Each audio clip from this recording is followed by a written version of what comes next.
Hello बच्चों, उस दिन हमने बात करी थी बिलियन की, जिसमें थॉमस ग्राहम ने उन्हें दो भागों में बांटा था। क्रस्टलाव का मतलब क्रस्टेलॉइड और कॉलॉइड। ठीक, लेकिन ये वर्गीकरण हमारा फेल हो गया था। तो फिर आधुनिक वर्गीकरण आया, जिन्होंने बिलियन को कणों के व्यास के आधार पर तीन भागों में बांटा। ट्रू सॉल्यूशन, वास्तविक बिलियन, कॉलॉइड, और एक हमारा था निलंबन, सस्पेंशन। ठीक, ये था हमारा बिलियन का वर्गीकरण कि क्या क्या होता है। अब इसमें हमारा मेन है कॉलॉइड, क्योंकि हम पढ़ रहे हैं सरफेस केमिस्ट्री में कॉलॉइडल सॉल्यूशन का टॉपिक। ठीक, सबसे पहले कॉलॉइड जो होते हैं, कोलाइडी बिलियन जो होते हैं, उसके लिए तुम्हें दो चीज़ें याद रखनी पड़ेंगी। परिक्षिप्त अवस्था, इसे बोलते हैं डिस्पर्स्ड फेज। ठीक, एक पढ़ेंगे हम परिक्षेपण माध्यम, इसे बोलते हैं डिस्पर्सन मीडियम। ठीक है, दो अवस्था होती हैं जिसमें इन दोनों को मिलाकर हमारा बनता है कॉलॉइडल सॉल्यूशन या कॉलॉइड या कोलॉइडी बिलियन। ठीक, परिक्षिप्त अवस्था और परिक्षेपण माध्यम, इसमें जो विलय होते हैं, विलय के जो घोले गए होते हैं पदार्थ जिनकी मात्रा कम होती है, वो होते हैं परिक्षिप्त अवस्था बोलते हैं। और जिसमें घोला गया होता है या विलायक के जो कण होते हैं, अणु होते हैं, उन्हें हम बोलते हैं परिक्षेपण माध्यम। ठीक है, क्योंकि बिलियन जो होता है सबको पता है, बिलियन हमारा बना हुआ होता है विलय मतलब सॉल्यूट प्लस विलायक मतलब सॉल्वेंट। ठीक, अब यहाँ पर बिलियन की बात करेंगे तो सॉल्यूट और सॉल्वेंट बोलेंगे। अगर हम कोलॉइडल सॉल्यूशन की या कोलॉइड की बात करेंगे तो हम बात करेंगे परिक्षिप्त अवस्था और परिक्षेपण माध्यम, डिस्पर्स्ड फेज और डिस्पर्सन मीडियम। ठीक है, तो कोलाइडी बिलियन में विलय पदार्थों के कणों की जो अवस्था होगी उसे परिक्षिप्त अवस्था कहते हैं। और विलायक या माध्यम को जिसमें ये कण उपस्थित होते हैं, विलायक या उस माध्यम में जिसमें ये वाले कण उपस्थित रहते हैं, तो उसे हम बोलेंगे परिक्षेपण माध्यम। ठीक है, तो कोलाइडी बिलियन हमारा एक तरह से समांगी भी हो सकता है या विषमांगी, मतलब होमोजीनस और हेट्रोजीनस होता है। प्रवस्थाओं के मिश्रण कहे जा सकते हैं कि समांगी मिश्रण है ये या विषमांगी मिश्रण। मैंने तुम्हें बताया भी था कि देखने में ये समांगी होते हैं, परंतु ये वास्तव में कैसे होते हैं, विषमांगी। इसमें एक अवस्था छुपी हुई होती है, इसीलिए उस अवस्था को बोलते हैं परिक्षिप्त अवस्था, जो छुपी हुई हो। जैसे एक छोटा सा एग्जाम्पल, धुआं, स्मोक तुम देखते हो, जब किसी चीज़ को जलाते हैं तो धुआं निकलता है, तुम लोग कहते हो धुआं निकल रहा है। उसमें कार्बन के जो कण होते हैं, जब धुआं छत से टकराता है, ठीक, तो तुम देखते हो छत कैसी हो जाती है, काली हो जाती है। क्यों? क्योंकि उसमें जो कार्बन के कण जो होते हैं वो क्या होते हैं, छुपे हुए होते हैं, अर्थात वो कैसी अवस्था होती है, परिक्षिप्त अवस्था। और गैस उसकी क्या हो जाएगी, परिक्षेपण माध्यम। यही कारण होता है कि हम फैक्ट्री वगैरह में, किचन में चिमनी का उपयोग करते हैं, जिससे कार्बन के कण चिमनी में इकट्ठे हो जाते हैं और धुआं जो गैस है वो बाहर निकल जाती है। ठीक है, तो सबसे पहले ध्यान रखना, कॉलॉइड में परिक्षिप्त अवस्था होती है और परिक्षेपण माध्यम। विलय के कणों को परिक्षिप्त और विलायक के कणों को परिक्षेपण माध्यम कहते हैं। अब आता है हमारा कि तुम कहोगे कि ये है क्या कोलाइडी बिलियन, कैसे पता लगेगा। ठीक है, तो विभिन्न प्रकार के कोलाइडल या कोलॉइडी या कोलॉइड सिस्टम। ठीक, तो जैसे तुम लोग एक चीज़ और देखते हो, कोल्ड ड्रिंक। सभी देखते पीते हैं मोस्टली, बट मैं नहीं पीती, ठीक है। कोल्ड ड्रिंक होती है, कोई भी ले लेना, पेप्सी, कोका कोला, तुम उस बॉटल जो आती है तो उसमें तुम्हें केवल लिक्विड फेस दिखाई देती है, ठीक। लेकिन जैसे ही उसका ढक्कन खोलते हैं उसमें से क्या निकलनी स्टार्ट हो जाती है, गैस। इसका मतलब इसमें कोल्ड ड्रिंक में गैस भी होती है। तो गैस कैसी हो गई, छुपी हुई हो गई, मतलब दिखाई नहीं दे रही। वो कैसी अवस्था हो गई हमारी, परिक्षिप्त अवस्था अर्थात डिस्पर्स्ड फेज। और जो लिक्विड है वो क्या हो गया हमारा, विलायक अर्थात सॉल्वेंट या परिक्षेपण माध्यम, जिसे बोलते हैं डिस्पर्सन मीडियम, ठीक है। तो कोल्ड ड्रिंक भी एक तरह से क्या हो जाएगा हमारा, कोलाइडल सिस्टम हो जाएगा। तो हम बात करते हैं विभिन्न प्रकार के कोलाइडल सिस्टम होते क्या क्या हैं। जैसे सबसे पहले हम बात कर रहे हैं, एक होता है सॉल, हम इनको नाम बोलते हैं कोलाइडल सॉल्यूशन के नाम। ये कोलाइडी निकाय हैं, कोलाइडल सिस्टम के नाम कि हम इनको किस नाम से बोलते हैं। इसमें अवस्था देखनी है कौन सी होती है, परिक्षिप्त मतलब डिस्पर्स्ड फेज, सबको पता लगे डिस्पर्स्ड फेज क्या होती है, जिसकी मात्रा कम हो या जो छुपी हुई हो। परिक्षेपण डिस्पर्सन मीडियम, और इसके आ जाएंगे हमारे एग्जाम्पल, ठीक। सबसे पहले जैसे हम क्या सॉल, तो ये सॉल है, कहीं भी हम यूज़ करें वर्ड सॉल तो समझ जाना चाहिए कि उसमें क्या क्या प्रेजेंट होगा। तो उसमें परिक्षिप्त अवस्था होती है सॉलिड ठोस, और परिक्षेपण माध्यम होता है द्रव, ठीक। जैसे अब तुम कहोगे ये क्या होता है, तो हम स्टार्च या प्रोटीन के जलीय विलयन ले सकते हैं, स्टार्च, ठीक है, स्टार्च या जलीय विलयन। धातु सॉल, पेंट होता है, उसे तुम देख सकते हो कि लिक्विड द्रव में क्या छुपा हुआ है, सॉलिड फेज छुपी हुई है। पेंट इसका सबसे तुमने देखा भी होगा। इसमें पेंट तुम्हें क्या दिखाई देता है यहाँ पर कि ये एक अवस्था है, समांगी मिश्रण है, परंतु वास्तव में विषमांगी मिश्रण होता है, क्योंकि द्रव अवस्था में, द्रव में सॉलिड के कण छुपे हुए होते हैं, परिक्षिप्त अवस्था में रहते हैं।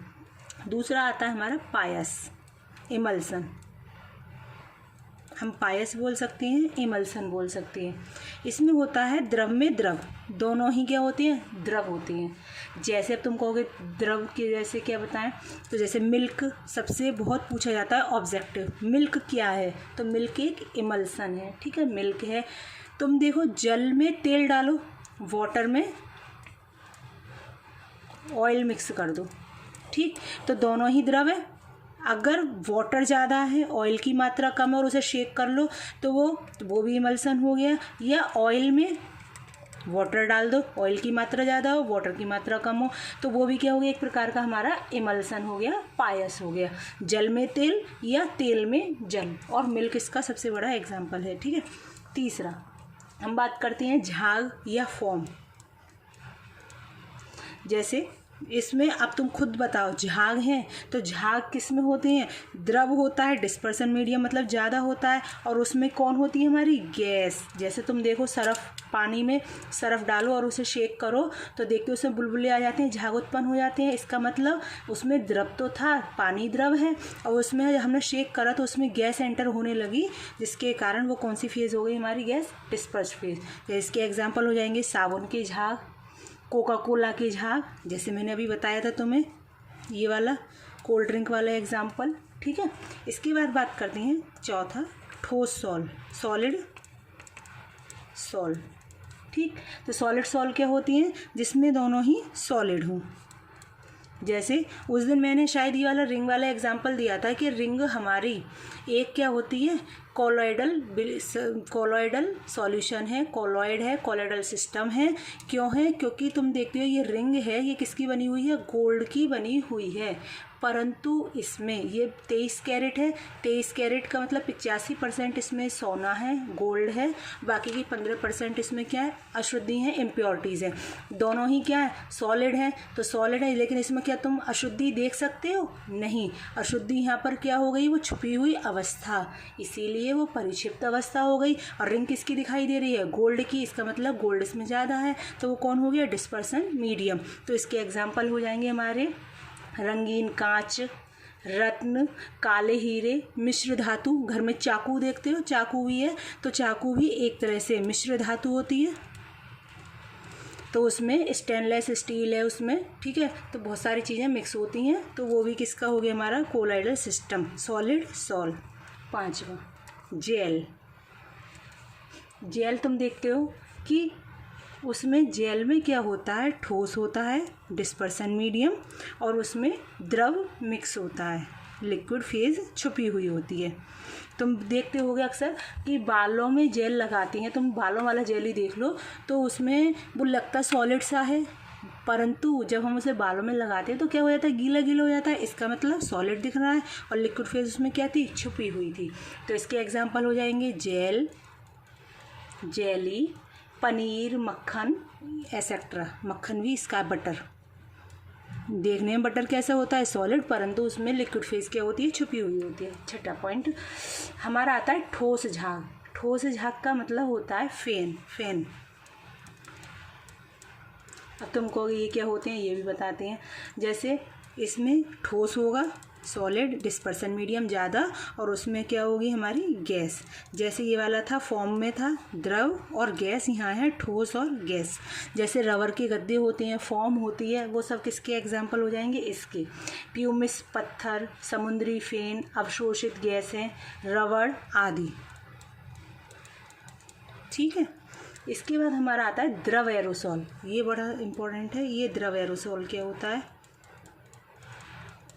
नाम याद रखना उनके, क्योंकि पूछता है कि कह दिया मिल्क क्या है, तो मिल्क क्या है, एक इमल्सन है। कह दे मिश्र धातु क्या है, एक सॉलिड सॉल है, ठीक है। ये इसके ऑब्जेक्टिव टाइप के लिए द्रव एरोसोल। तो द्रव एरोसोल में क्या होता है, गैस होती है हमारी, डिस्पर्सन मीडियम मतलब गैस ज़्यादा होती है, और उसमें द्रव क्या होता है, छुपा हुआ होता है, लिक्विड फेज। अब कोई एग्जाम्पल बताओ इसका, जन देखा हो, देखते हो, सब लोग महसूस करते हो।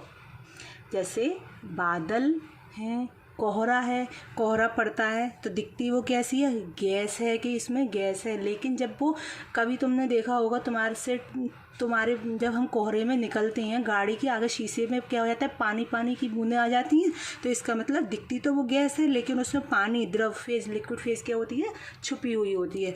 तो इसके एग्जाम्पल हो जाएंगे बादल, कोहरा एसेट्रा, ठीक। इसके बाद आता है एक हमारा 8वां एरोसोल।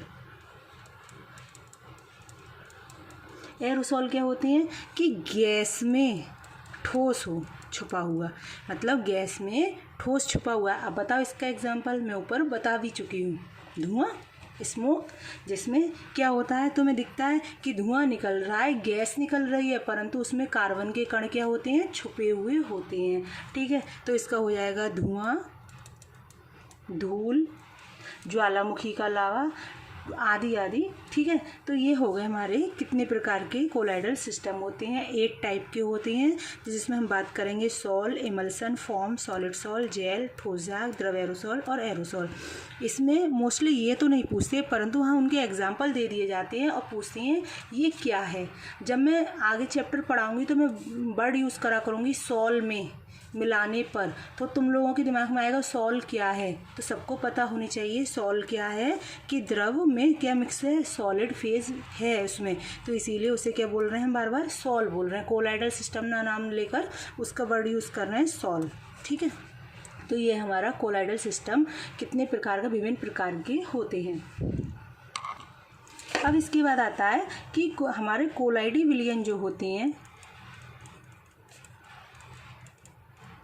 वो कितने प्रकार के होते हैं, क्या होता है, उनका वर्गीकरण कैसे किया जाता है। जैसे विलयन को हमने पहले 2 भागों में बांटा, फिर आधुनिक वर्गीकरण आया हमारा 3 भागों में बटा हुआ। अब आता है कोलाइडल विलयन हमारी कितने भागों, कितने प्रकार के होते हैं, तो ये 2 होते हैं, द्रव स्नेही, इसे दूसरा नाम एक और है टिपिकल सा, द्रव रागी कोलॉइड, इसे लायोफिलिक कोलॉइड भी बोलती हैं।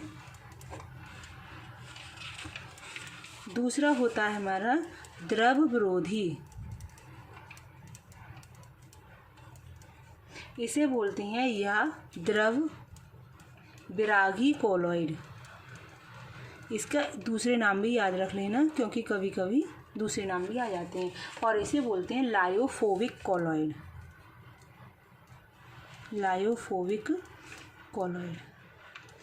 ठीक है, तो कोलाइडी विलयन 2 प्रकार के होते हैं, द्रव स्नेही, द्रव विरोधी। ठीक इसी प्रकार इसे आसानी से याद करना, बच्चे 2 प्रकार के होते हैं स्टूडेंट्स, एक पढ़ाई स्नेही और एक पढ़ाई विरोधी। ठीक है, एक पढ़ने वाले बच्चे और एक बिना पढ़ने वाले बच्चे। ठीक है, तो कोलाइडी विलयन कितने प्रकार के होते हैं? 2, द्रव स्नेही और द्रव विरोधी, लायोफिलिक और लायोफोबिक कॉलॉइड। इसके बारे में हम बात करेंगे नेक्स्ट वीडियो में, और इसमें अंतर भी आता है। और हाँ, कोलाइडी विलयन के बनाने की विधि और उनके शोधन ये सिलेबस से हट गए हैं, क्योंकि 30% सिलेबस कम हो गया है। अब हम इसके बाद ये कोलाइडी विलयन का वर्गीकरण पढ़ेंगे, और उसके बाद डायरेक्ट पढ़ेंगे properties of colloidal solution, colloidal system या कोलॉइड। ठीक है, कोलॉइड डायरेक्ट बोल सकते हैं कि प्रॉपर्टीज़ ऑफ कोलॉइड। कुछ बच्चों को बड़ा कन्फ्यूज़न रहता है कि कोलॉइड बोलें, कोलाइडल सॉल्यूशन बोलें या कोलाइडी विलयन बोलें, तो हिंदी में कोलाइडी विलयन होता है, इंग्लिश में शॉर्ट में कोलॉइड भी बोल देते हैं। ठीक है, तो हम बनाने की विधि और शोधन क्या होगा, इसके सिलेबस से हट गए हैं, प्रॉपर्टीज़ हैं इसकी, वो भी पढ़ाएंगे। सही है।